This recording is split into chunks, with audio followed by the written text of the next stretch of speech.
শুভ দুপুর বন্ধুরা, তোমরা কেমন আছো? আশা করছি ভালো আছো। আমি তো একদমই ভালো নেই। কেন ভালো নেই সেটা তোমাদের সঙ্গে শেয়ার করছি। তো তোমরা আমার চোখ মুখ দেখেই বুঝতে পারছো আমার শরীরটা একদমই ভালো নেই। কাল রাতের থেকে প্রচণ্ড জ্বর, মাথা ব্যথা, বমি।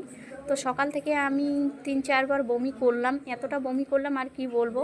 আমার জ্বর মাথা ব্যথা হলে আমার প্রচণ্ড বমি হয়। তো সকালে একটু চা মুড়ি খেয়েছি, আর কিচ্ছু খাইনি।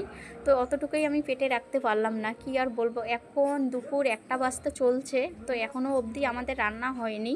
তো আমার হাতে দেখতেই পাচ্ছ এগুলা শাক, এই শাকটাকে বলে কলমি শাক। তো এই শাকটা কোথায় পেলাম সেটা তোমাদের বলছি। তো এই শাকটা নিয়ে আসছে আমার মামা শ্বশুর বাজার থেকে। তো আমার শাকটা খুবই পছন্দ, জন্য আমার মামি শাশুড়ি দিলেও বলল যে বৌমা নিয়ে গিয়ে রান্না করে খাও। তো শাকটা তো নিয়ে আসলাম, ভালো কথা। তো এখন শাকটা বেছে নিচ্ছি। তো রান্না করব, রান্না করার পরে খেতে পারবো কি না জানি না, কিন্তু মনে হচ্ছে যে খেতে পারবো না। এখনও আবার আমার বমির চাপ দিচ্ছে। কি আর বলবো, এত বমি হয় না, আমার শরীরটা একদম ক্লান্ত হয়ে যায়, এত বমি হয় কি বলবো। আর মাথা ব্যথা করলে এত বমি হয় নাকি মানুষের? আর ভালো লাগছে না আমার, কি খাবো বুঝতে পারছি না। তাও দেখি একটু ঝাল দিয়ে রান্না করব, শাকটা খেতে পারি কি।